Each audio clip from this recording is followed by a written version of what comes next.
Hi guys, it's Lynette. Let's make some mini cheesecakes. So the first thing we're going to do is make our graham cracker crust. Now I'm making a double batch in the video, but I'm going to give you the recipe for a single batch. So add 1 stick of melted unsalted butter, add in 1.5 cup of graham cracker crumbs, 3 tablespoons of sugar, and a pinch of salt. So we're going to mix all of that together until it's well combined and your graham cracker crumbs are moistened by that melted butter. Now it's going to hold together a little bit if you were to grab a handful of it, and I'm going to show you that as soon as I finish mixing everything together. So just keep on mixing. Just make sure all those crumbs are nice and moist. And I'm going to put my glove on here and just grab a handful. And you'll notice when I squeeze, it kind of holds together. You see what I mean? So that's exactly what you're going for. All right, so our crust is ready. And I'm going to bake mine in these mini pans that I ordered online. Now you can also use a muffin pan and put some cupcake liners in there. That works perfectly, and I do that all the time. So I'm going to use a tablespoon measure and put about 1 to 1.5 tablespoons in the bottom of each of my little pans. And it will be the same if you're using a cupcake liners and a muffin pan. So I just pat the mixture down with my tablespoon measure just to make sure it's nice and packed. And once they're all filled, we're going to pop them in a 350-degree oven for about 7 to 8 minutes and then just set them to the side. All right, so let's make our cheesecake batter. So you want your cream cheese to sit out and get nice and soft. So I have 4 packages of softened cream cheese. You're going to add in 1 cup plus 2 tablespoons of sugar and just allow both of those to mix together until they are well combined and nice and smooth. So it's very important that you let your cream cheese sit out. I let mine sit out for about 3 or 4 hours so it's nice and soft. If you don't, you'll have clumps of cream cheese in your mixture, and you want the mixture to be nice and smooth. That's the most important thing.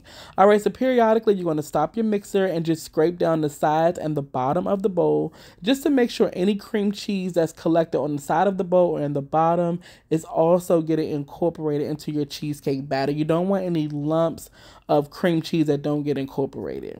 So just continue to mix just for about maybe 2 to 3 minutes. It doesn't take long, and you can see I increase the speed to about medium-high. And it looks good. All right, so we're going to add our eggs in one at a time. For a single recipe, we're going to add in 4 eggs. And you're going to allow your egg to mix in after each addition. I just mix it on medium just for about 20 to 30 seconds. It doesn't take long. And once you see the egg is incorporated, you're going to go ahead and add another egg in. And also during this process, you want to scrape down the sides of the bowl periodically just to make sure everything is getting incorporated. It's a really, really easy cake to make. It's just the process. You want to make sure you have the process correct. All right, so we're adding in our eggs, and these are large eggs. This is looking so good already. And next we're going to add in 1 cup of sour cream and 1 tablespoon of vanilla extract. So that's 1 cup of sour cream, 1 tablespoon of vanilla extract. And we're going to mix both of those in until they are well incorporated. So this takes about another minute or 2. I'm not mixing it on super high, just about medium to medium high. Just want to make sure it's all incorporated. Oh, this cheesecake is going to be divine. I can see it already. All right, so everything is mixed in. We're going to pull our mixer off and just scrape down the sides of the bowl again. Give it a final stir just to make sure everything is mixed in. This batter looks heavenly. Oh my goodness. And I'm going to go ahead and start to scoop our batter into our little pan.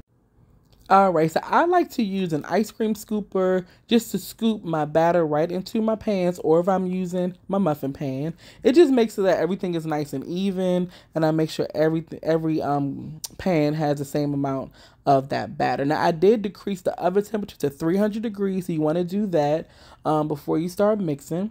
And we're just going to fill all of our little pans with this creamy, dreamy cheesecake batter. It's looking so good.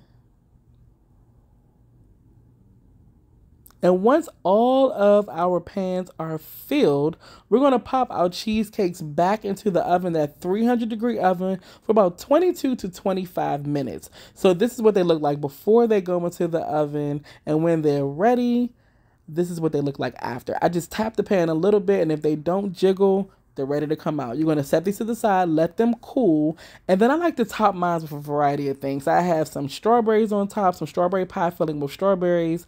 I have some caramel with a Biscoff cookie on top. I have some that I left plain. You can do cookies and cream. Whatever you like, just have a lot of fun. Make this easy recipe, and I will talk to you all later. Thank y'all so much for watching. I love you guys, and I'll talk to you later. Bye, guys.